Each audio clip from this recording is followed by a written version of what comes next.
Hello, everyone. Ted Clayton here. This is going to be another installment in the series Proof That Most Women Hate Short Men. Before I start this video, I do want to put a bit of a premise, just for the record, to set the record straight. Although these videos are illustrating frustration, a continual frustration, an ongoing frustration, this is in no way an attempt to villainize a certain group of people, in this case, women, is no way to talk down on them, is no way to disrespect also. This is me sharing my stories, getting them off my chest, but also illustrating an aspect of society, illustrating something to give people a better idea of why things are the way they are in the world. So this is just my anecdotes to hopefully help out in a larger conversation. So with all that being said, this was something that happened the other day. What I've noticed is that sometimes women will get really close to me in close proximity, and if short men are looked down upon, and in some cases, as I've seen before and I've shared in my last video, most recent video, I've heard the word revile used, then I don't understand why these people would be so close to me and so close in proximity. And maybe it's a subconscious thing where maybe they have some kind of attraction to you, or it could be where they consciously want to provoke, want to start a fight, want to pick a fight, or it could be somewhere in between. But I do notice that this happens to me. I have seen other people that share stories of how, in this particular instance, he didn't succeed, where he shares stories of how women would turn away from him to express disgust. That's how he explains it. Now, in my case, I think it's the reverse, where they're getting in my space in close proximity to start a fight. So again, it could be where it's some kind of attraction on a subconscious level, but then also it could be to start a fight.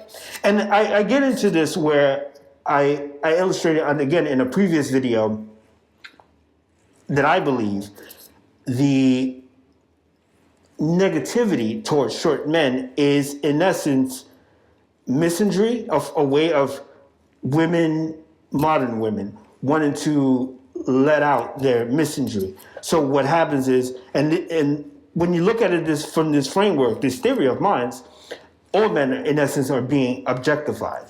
Because the opposite sex, women, they need men for attention, for intimacy, for partnership. But they obviously can't discount the whole gender. So they focus on a specific group, divide within men, and then now it's more acceptable and they could just go to town, per se. So that's my theory. And again, when you look at this, all men are being objectified, because it could be someone who, a short man, who they may actually have feelings for. And I see a lot of situations where the body language and the actions say two different things. That's a story for another day. But if we look at it like this, it's strictly objectification, aside from body shaming. It's strictly objectification, because I have to let out this frustration, so I can only use it on this group. It doesn't matter if I like this person or not. I have to let this feeling out. So that's a deeper topic, but that's it in a nutshell. So anyhow, I notice, again, there's a difference that women come towards me, get close to me.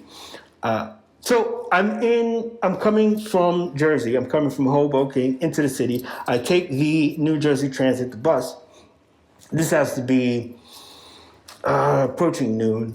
So I'm leaving the gym, I'm coming into the city, there's this girl that comes into the bus. Of course, like all modern women, very attractive, right? Fairly attractive.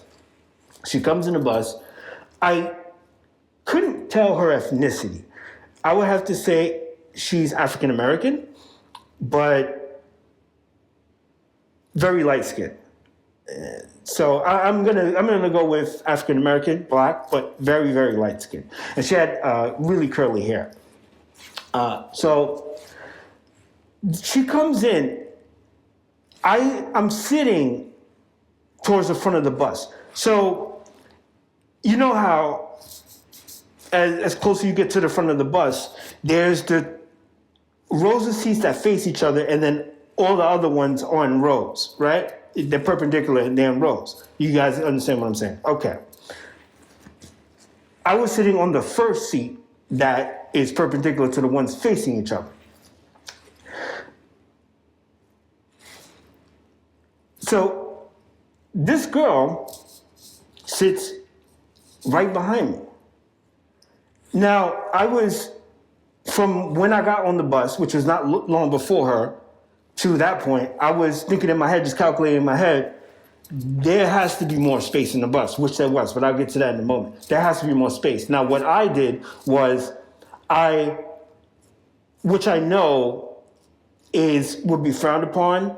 I wouldn't say etiquette-wise, but at least in terms of the current social dynamics, because you're supposed to act like nothing's happening. So what I did was I turned around to see if she was behind me, but I didn't do like a full-on scan of the bus, which I could have if I wanted to be extra dramatic, but I didn't want to do all that. So I did this, basically enough that I made a full 9-degree turn and I could see her in my peripheral, but it's not enough that I could see the rest of the bus. And again, remember, I'm closer to the front.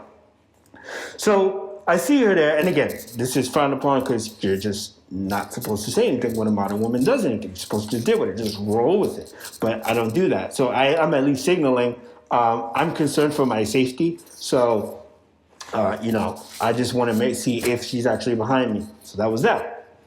And when we're approaching because again, I was in Hoboken, right? So I'm on my way to Port Authority, so it's not too far.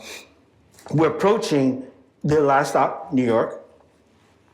As I've said before, I have no issues with saying this, that I don't like being, with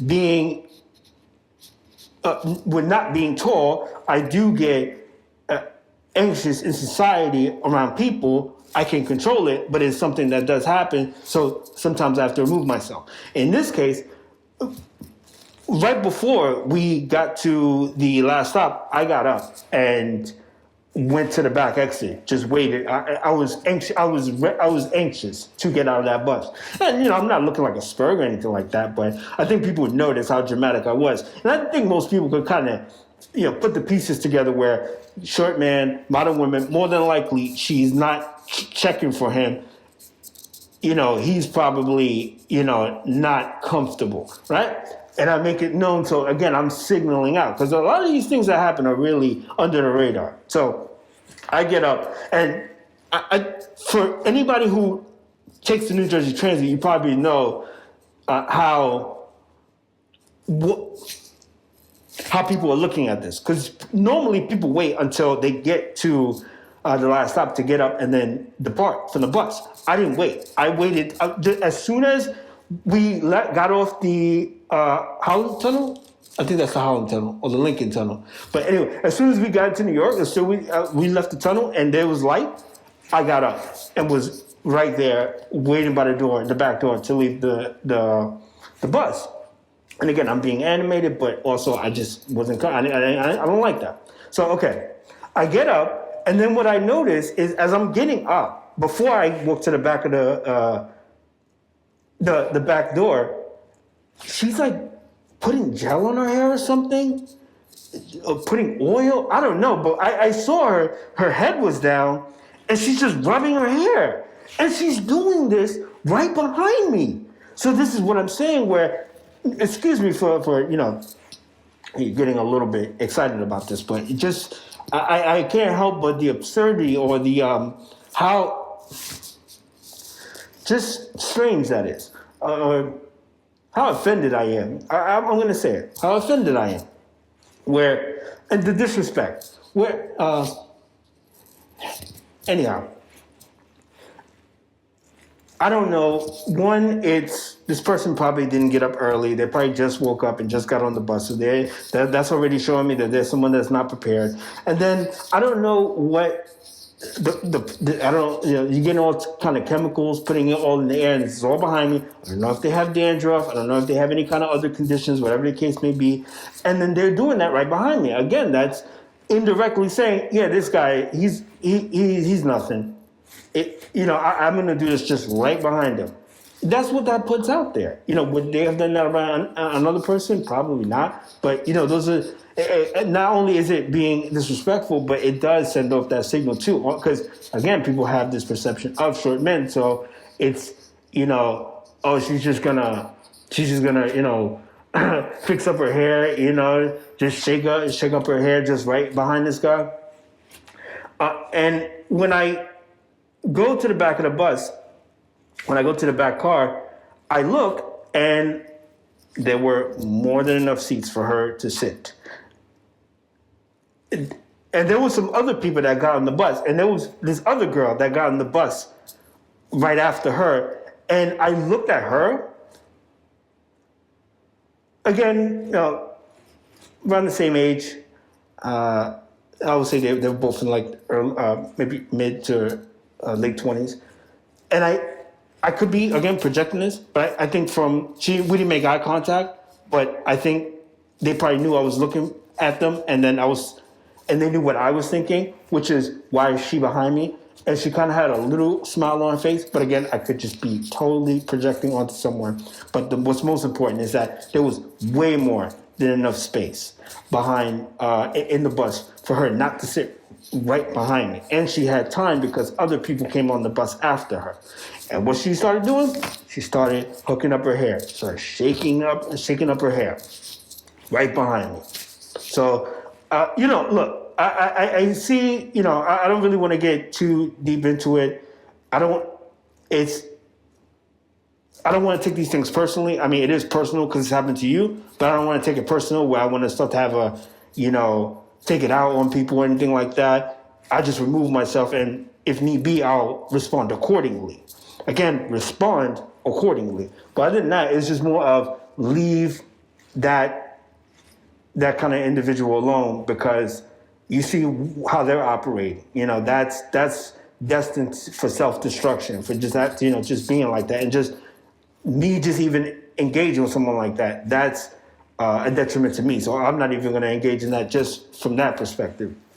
But I looked around. There was this other old woman, this boomer, this white woman, this skinny woman, again, boomer. And I looked at her, and I think she kind of noticed that I was uncomfortable. So, but again, I'm looking around like, okay, I mean, there was, I'm missing something. Like, it looked like there was more than enough, room in here. So, I just wanted to share that. I've noticed these things a lot. And again, there's just little things that they do send indirect signals to people. But it's also, if you know that a certain group, at least from what you're saying, a certain group is sensitive, immature, or liable to explode, you get what I'm saying? Then why would you provoke them? Or unless that you were looking for some kind of, to start something. That's what it looks like to me. And it's just, now when you get a little older, it just becomes a thing of, well, again, I'll respond accordingly. But other than that, I see what's going on here. I'm not engaging with this. If you know your worth, you just leave it alone. So anyway, just sharing that story. Another illustration, another installment. That's all for now. Thanks for listening. Enjoy the rest of your day.